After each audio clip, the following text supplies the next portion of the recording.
Good afternoon, it's Haro, driving in beautiful downtown Greenville. Just wanted to talk to you about something that I get asked about a lot, which is getting a deal in today's market. So I get a lot of buyers that come to me and say, we want a deal.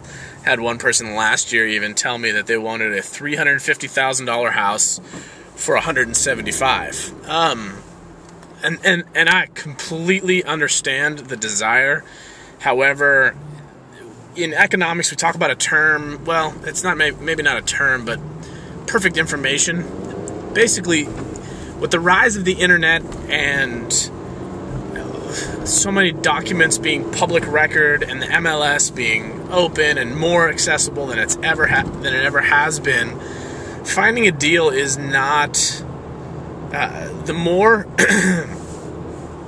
the more information there is out there, the more people have access to it, the more it flattens the potential profits in this game. So finding a deal, when one person comes to me and says, hey, I want to find a deal, in the back of my head I'm saying, well, yeah, you and everybody else. I haven't had anybody come to me and say, hey, Hara, I want to overpay for a house right now.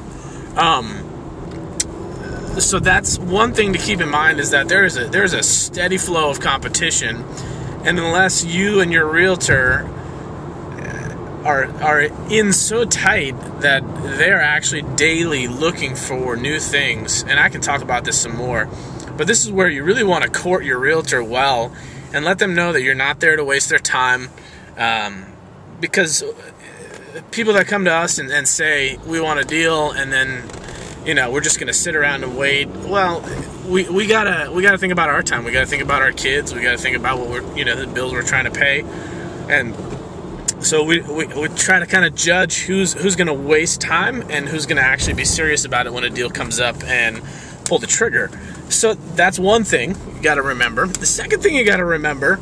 So one thing is make friends with your realtor, and don't mess with them. Don't waste their time. Secondly, foreclosures. The banks have already put a lot of money into foreclosing, and it's going to cost them to sell that house. So 9 times out of 10, they're going to price it right at or just below enough the fair market value to start getting some excitement. And there's a lot of times, I remember last year, one time there was a house that a buddy of mine had listed for, I don't know, something like $67,000, $68,000, and within the first 3 days, and the banks actually would lock out offers for 3 days or 2 days or for some time period, so no one could make offers on it, but they could see it. So when that freeze on offers was lifted, then you had like some 12 offers in on the property, and then the bank says, okay, now we want highest and best for everybody.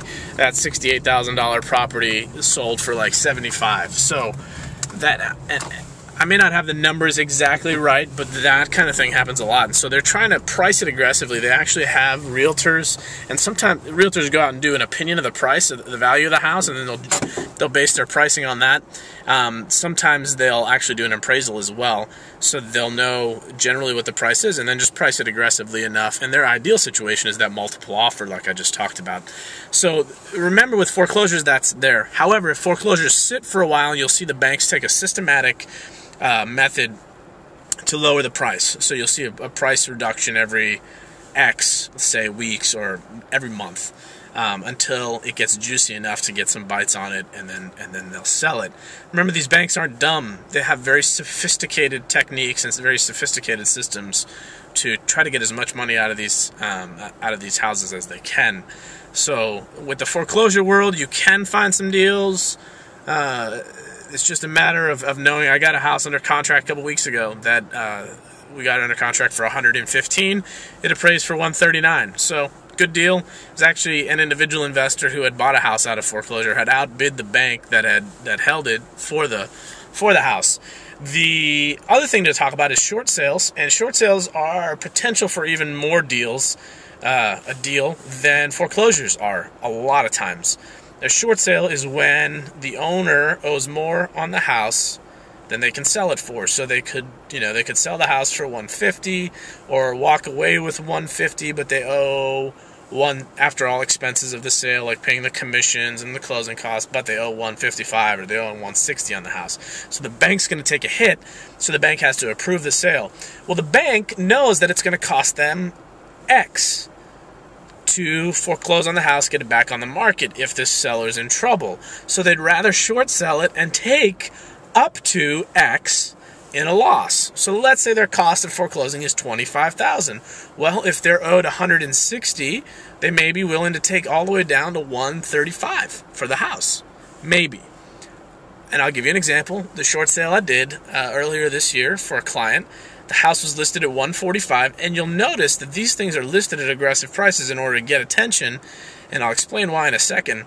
It was listed at $145. We made an offer for $128 with some closing costs. They came back and they adjusted the closing cost figure just a little bit by about $300 or $400. I think it was like from $3,700 to $3,400. But they took our $128 offer. The house appraised for $163. So here this couple had a built-in equity of about $35,000. So that was great for them.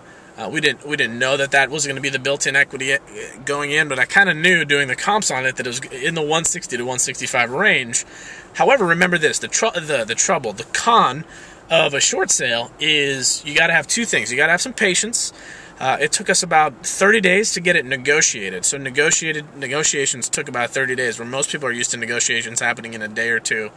And then the other thing that happened is that the closing actually took 4 months, which most closings are somewhere between 30 and 45 days right now, depending on the type of financing and, of course, all sorts of things. So longer time period, so some patience is necessary. And I also mentioned that, some people need to have a little bit of a stomach. They can't be too tied to the outcome, because there have been times, of course, where the short sale department of the bank and the foreclosure department of the bank are not very good at communicating, and a house that has a short sale offer on it actually ends up getting foreclosed on before the contract's done, and then it's done. So that person loses their deal. Having said that, there's some really good deals out there in the short sale world. So just to recap, be friends with your realtor. Don't waste their time. Foreclosures, some deals there, but may or may not be. And then third, short sales have more potential for deals, but they also have their cons as well. So that's my quick, let me know if you have any questions. That's my quick overview. Let me know if you have questions. My name's Haro. Email me at hsetian@gmail.com, hsetian@gmail.com, or post your comments on the bottom of this YouTube video or on my blog. Have a great day.